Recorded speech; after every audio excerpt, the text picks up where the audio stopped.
নমস্কার, স্বাগতাস কিচেন চ্যানেলে তোমাদের সবাইকে স্বাগত জানাচ্ছি। আমি আজকে বানাচ্ছি পুঁই শাকের চচ্চড়ি সবজি দিয়ে, যেটা তোমরা দুপুরবেলা গরম ভাতের সাথে পরিবেশন করতে পারবে। সবার প্রথমে কড়াইতে নিয়ে নেব সর্ষের তেল। তেলটা ভালো করে গরম হয়ে গেলে একটুখানি লবণ দিয়ে দিচ্ছি বড়ি ভাজার জন্য। এখানে আমি 7-8টা মতো বড়ি নিয়েছি। বড়িটা একটু লাল করে ভেজে নেব। ফ্লেমটা একদম লো মিডিয়ামে রাখবে, নাহলে কিন্তু বড়ি পুড়ে যাবে। বড়িটা ভাজা হয়ে যাওয়ার পর আমরা তুলে নিচ্ছি। ওই তেলেই দিয়ে দিলাম চচ্চড়ির স্বাদ মতো লবণ 1 চামচ, 5 ফোড়ন দিয়ে দিচ্ছি হাফ টিস্পুন, আর 2-3টে মতো কাঁচা লঙ্কা চেরা। একটুখানি ভেজে নেব ফোড়নটা। খুব সুন্দর যখন গন্ধ আসবে তখন সবজিগুলো দিয়ে দেব। এখানে আমি নিয়েছি আলু, বেগুন আর কুমড়ো। আলু, বেগুন, কুমড়োটা একটু লাল করে ভেজে নেব। ফ্লেমটা মিডিয়ামে রাখবো।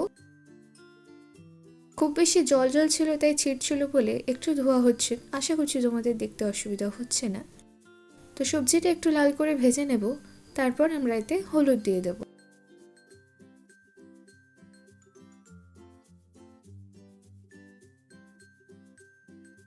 এক থেকে 1.5 টিস্পুন দিয়ে দিলাম হলুদের গুঁড়ো, আর সামান্য একটু চিনি টেস্টটা ব্যালেন্স করার জন্য। তোমরা যারা চিনিটা পছন্দ করো না, অ্যাভয়েড করতে পারো।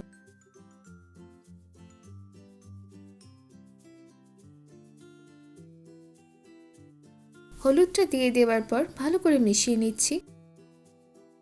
মিশিয়ে নেবার পর আমরা কেটে ধুয়ে রাখা পুঁই শাকটা দিয়ে দেবো। এখানে পুঁই শাকের সাথে কিছুটা ডাঁটাও রয়েছে, পুঁই শাকের ডাঁটা সব একসাথে কেটে ধুয়ে পরিষ্কার করা আছে। এর উপরই আমরা শাকটা দিয়ে দেব। এই পুঁই শাকের চচ্চড়িতে খুব বেশি মশলা লাগেই না, খুব কম মশলা দিয়ে খেতে খুব ভালো লাগে। তো ঢাকা দিয়ে দিচ্ছি, যার ফলে শাকটা নরম হয়ে যাবে আর আমাদের নাড়তে খুব বেশি অসুবিধা হবে না। নেড়ে নেওয়ার আগে আমি ভেজে রাখা বড়িটা দিয়ে দিলাম। দেখো এখানে অনেকটাই জল আছে, আমি আলাদা করে আর জল দিচ্ছি না। যাদের শাকটা ধুয়ে তোমরা ঝুড়িতে রেখে দাও, জলটা ভালো মতো ঝরে যায়, তাদের আলাদা করে হয়তো একটু জল দিতে লাগে, কিন্তু আমার এখানে অনেকটাই জল রয়েছে, যার জন্য আমি আর জল দিচ্ছি না। গ্যাসের ফ্লেমটা একদম লো করে ঢাকা দিয়ে দেব 8 থেকে 10 মিনিট। প্রায় 10 থেকে 12 মিনিট হয়ে গেছে। সবজিগুলো আর শাকের ডাঁটাগুলো একদম সিদ্ধ হয়ে গেছে।